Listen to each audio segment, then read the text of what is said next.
Montessori au quotidien, qu'est-ce que ça veut dire? Qu'est-ce que ça veut dire appliquer la pédagogie Montessori avec son enfant à la maison? Parce que effectivement, on connaît les écoles Montessori, on sait un petit peu les grands principes peut-être de cette école, mais comment est-ce qu'on l'adapte à la maison? Comment on l'applique? Est-ce que c'est contraignant?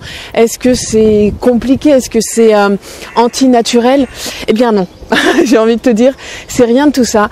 Moi, je l'applique avec mes enfants. Mais ce mot appliquer, finalement, est un peu, ça fait un peu comme si on appliquait une méthode, alors que pas du tout. La pédagogie Montessori, avant d'être une pédagogie ou une méthode, d'ailleurs, c'est pas une méthode, mais avant d'être une pédagogie, c'est plus un état d'esprit, c'est plus une façon de penser l'éducation, une façon de regarder notre enfant, une façon de l'accompagner, un regard complètement différent que l'on porte sur lui. Et par exemple, si on va dans le quotidien, concrètement dans notre quotidien, appliquer la pédagogie Montessori à la maison, par exemple, c'est permettre à notre enfant, le matin, typiquement pour une journée typique, on va dire, c'est de pouvoir se lever seul, par exemple. Il va se réveiller tout seul, il va se lever seul parce que il n'est pas dans un lit à barreaux, il est sur un matelas au sol qui lui permet toute l'autonomie dont il a besoin. Donc voilà, il va peut-être tout simplement sortir de son lit tout seul pour commencer à jouer, ou bien il va peut-être aller réveiller ses parents dans leur lit, ou bien il va rester dans son lit, comater un petit peu parce qu'il s'y sent bien, mais il n'est pas dans un lit à barreaux où il est de toute façon obligé de crier pour qu'on vienne l'en délivrer. Donc ça déjà c'est l'autonomie, et en fait vivre la pédagogie Montessori au quotidien, c'est favoriser l'autonomie de notre enfant dans tout ce qu'il fait. Donc un enfant qui se lève seul parce qu'il est sur un matelas au sol, déjà ça c'est un premier pas vers l'autonomie. Donc ça c'est adapter le lit à l'enfant, mais il y a aussi toute sa chambre qui doit être adaptée à lui, et puis toute la maison. Donc typiquement il va se lever, on va aller faire préparer le petit déjeuner ensemble, donc la cuisine doit être adaptée à lui, il doit pouvoir de manière autonome préparer son petit déjeuner. Alors s'il en a envie, on le force absolument à rien, et puis il faut que ce soit dans ses capacités aussi. Il faut pas attendre que notre enfant sache tout faire tout seul dès 1 an et demi. Non, pas du tout. On l'accompagne vers l'autonomie, mais on lui permet de faire des choses seul.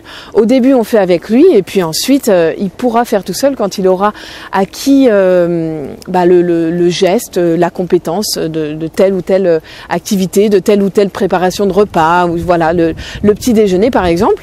Eh bien il peut couper tout seul sa banane, il peut préparer, il peut mettre la table, parce que on a mis à sa hauteur dans la cuisine, dans les tiroirs ou dans les placards, les assiettes, les couverts, etc. Il peut accéder à tout ça tout seul. Donc il nous aide, il est impliqué, il se sent utile. Il n'est pas juste, c'est pas en se levant, il nous regarde faire, il s'assoit sur sa chaise et il nous regarde faire. Non, vraiment il est impliqué dans la vie de la famille. Il coopère, et ça les enfants adorent. Et on entend souvent des parents dire il veut pas coopérer. Il aime pas m'aider à faire ci ou à faire ça. Quand ils ont 15 ans, on est là à se plaindre parce que ils nous aident pas à débarrasser la table ou quoi. Mais souvent parce que à 2 ou 3 ans, on leur a pas permis de le faire.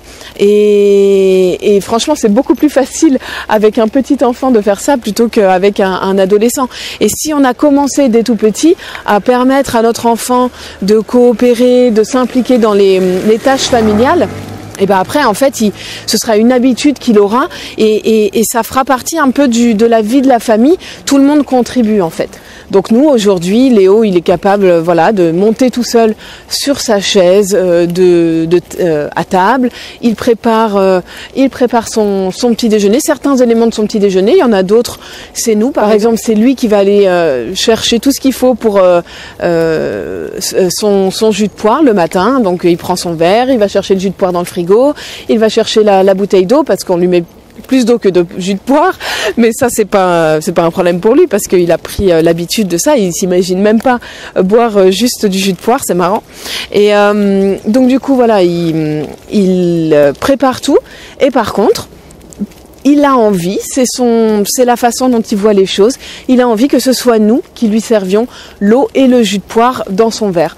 Moi, je lui ai proposé plusieurs fois qu'il le fasse. D'ailleurs, à chaque fois en fait, je lui demande est-ce que c'est toi ou est-ce que c'est moi qui verse le jus. Et ben c'est lui qui me répond non, c'est maman, voilà. Donc je respecte absolument parce que c'est son plaisir sans doute, c'est la façon dont il voit les choses. Je respecte vraiment son envie, son initiative. Je ne le force absolument pas à deux. C'est pas une obligation d'être autonome. C'est l'accompagner vers l'autonomie, mais on lui impose pas de faire telle ou telle chose. On lui propose de faire telle ou telle chose seul, mais ensuite c'est lui qui en dispose. Il faut rien lui imposer. On respecte complètement dans l'approche Montessori, on respecte le rythme de l'enfant. C'est peut-être une des clés principales de cette pédagogie et ça fait partie de ce regard un peu différent que l'on porte sur l'enfant. Et puis après, une fois qu'on a fini le repas, eh bien, il prend une éponge, il nous aide à laver la table, à débarrasser, etc. Et pour lui, c'est une mission qu'il aime. Il n'y a aucune obligation là-dedans. Pour lui, c'est pas du tout une corvée. Et ça, c'est très important de ne pas présenter les choses comme ça à notre enfant. C'est pas une tâche obligatoire, une corvée qu'on n'a pas envie de faire. Pas du tout. C'est vraiment le plaisir de faire les choses ensemble. Ça fait partie de la vie de famille, de l'animation de la vie de famille et eux, ils n'ont qu'une envie, c'est d'avoir leur place dans ce quotidien, dans toutes les activités qu'on fait ensemble. Ils veulent avoir leur place, ils veulent se sentir utiles, ils veulent coopérer. Et il faut juste leur laisser la place de faire ça. Alors évidemment, il va y avoir de la casse. Évidemment, ça va être mal fait. Évidemment, il faut leur laisser le temps d'apprendre, de perfectionner leurs gestes, etc. Mais pour qu'ils se perfectionnent, il faut les laisser faire tout seuls s'ils en ont envie. Donc vraiment, il faut pas avoir trop d'attentes et il faut accepter qu'au début, ce soit pas parfait, ce soit pas à notre façon. Et ça, c'est pas toujours évident quand on est adulte. Souvent, on aime que ce soit fait à notre façon. Et c'est là qu'il faut savoir vraiment lâcher prise parce que vraiment, on y gagne sur le long terme. Et quand je dis sur le long terme, c'est vraiment ça. C'est-à-dire que si on décide de toujours mettre son manteau à notre enfant, effectivement, là, tout de suite, on gagne du temps parce qu'on va lui enfiler beaucoup plus vite que s'il le fait tout seul. Mais si on doit lui enfiler jusqu'à ses 10 ans, eh bien sur 10 ans, on aura largement perdu au change. On aura perdu beaucoup plus de temps que si on lui avait laissé la possibilité d'apprendre à mettre son manteau tout seul dès l'âge de 2 ans ou 3 ans. En tout cas, dès qu'il en manifeste l'envie. Nous, je sais par exemple que Léo, l'habillage, voilà, c'est pas son truc. Typiquement, aller chercher, choisir ses habits dans le placard et puis s'habiller tout seul, etc. Voilà, c'est pas son truc. Alors il le fait avec le bas, mais le t-shirt, le pull, non, ça l'intéresse pas. Alors je lui propose toujours est-ce qu'il a envie de le faire ? Peut-être qu'un jour, forcément un jour il aura le déclic, il aura envie d'essayer. En attendant, je ne l'oblige surtout pas à le faire. Je respecte évidemment son envie et je ne pointe pas du doigt le fait qu'il ne sait pas le faire par rapport à d'autres. La question, c'est pas de savoir s'il fait les choses avant ou après le copain, le cousin ou le voisin. C'est vraiment de s'assurer que notre enfant est sûr et se sent respecté dans son rythme. Peut-être que s'il apprend pas à s'habiller à 2 ans, il fait d'autres choses. Clairement, peut-être qu'il préfère cuisiner. En l'occurrence, Léo, il adore cuisiner et il prépare des plats, il prépare des gâteaux, etc. avec nous. Mais il a commencé ça assez tôt. Mais parce que là est son envie, là est son inspiration, j'ai envie de dire. Et il faut absolument accompagner notre enfant dans ce sens-là. Donc voilà ce que je voulais partager un petit peu avec toi dans cette vidéo. Il y a moins de soleil là. Eh bien, c'est pour te dire tout simplement que vivre la pédagogie Montessori à la maison, au quotidien avec ses enfants, c'est pas du tout une méthode contraignante qu'il faut appliquer, il faut être assidu, etc. Non, pas du tout. C'est une approche vraiment. C'est une façon de penser, c'est une façon d'être avec notre enfant, c'est une façon d'agir avec lui et qui est hyper respectueuse de ses besoins.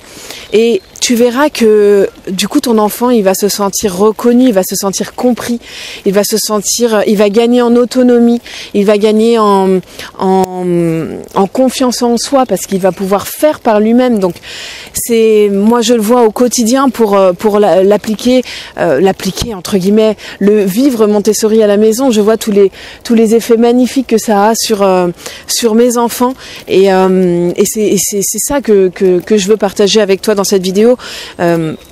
Ne pas s'imaginer qu'on va pas être à la hauteur d'appliquer la pédagogie Montessori, c'est trop compliqué, etc. Pas du tout.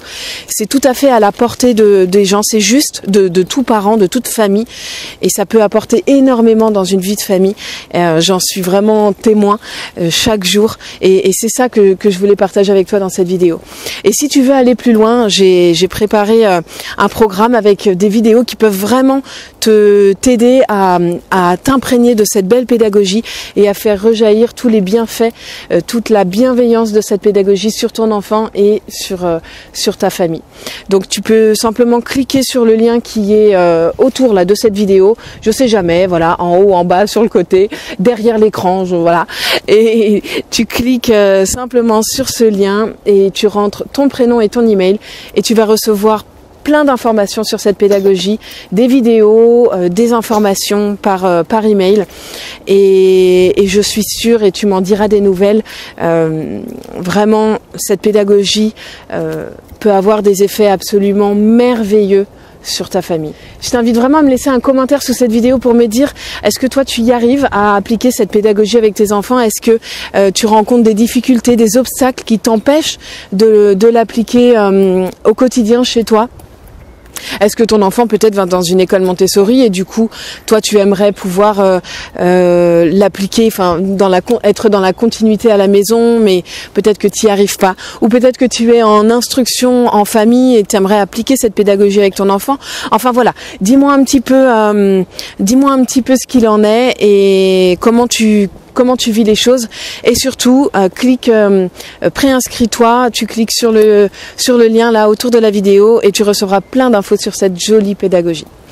Sur ce, je te souhaite une excellente journée, pense à liker la vidéo et surtout n'oublie pas, élever son enfant c'est aussi grandir avec lui.